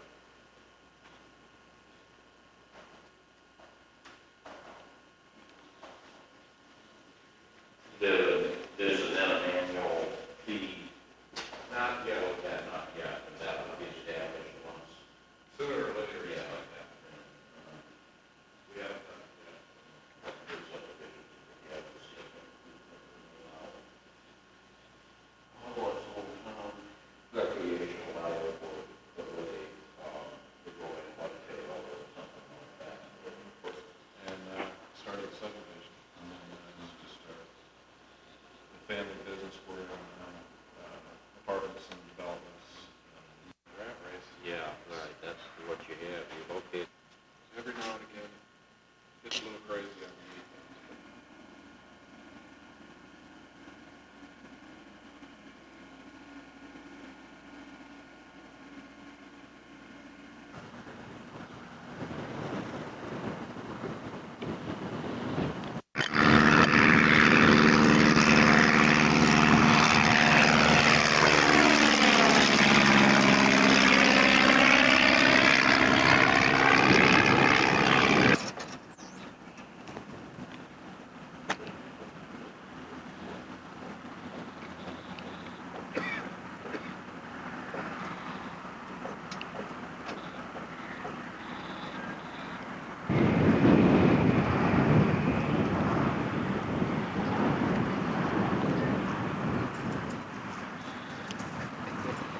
That goes better than film, huh?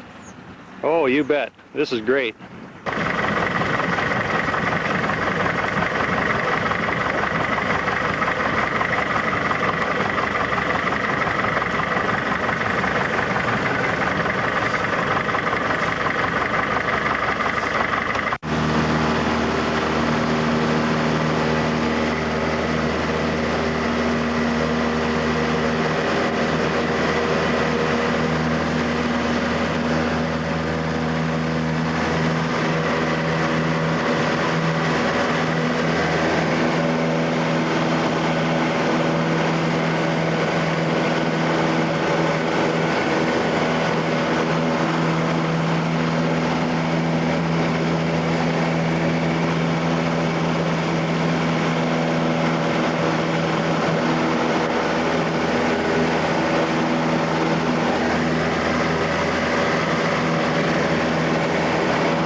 helps, see, you've got one here and you've got one that comes out from the side.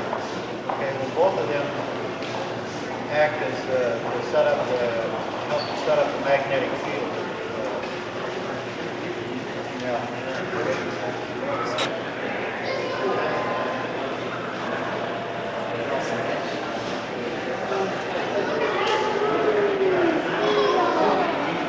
Look at that.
That's boy.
Where did you see the car here?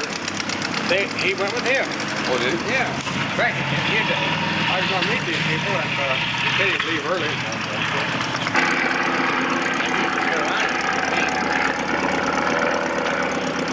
This thing is running right up to me. I think he does either way. One friend you met at Jim C, he used to really get a kick out of that everybody. When you take off, that sound like a 500 horsepower. Look at him. Look at that turkey, huh? That's why I think I missed her.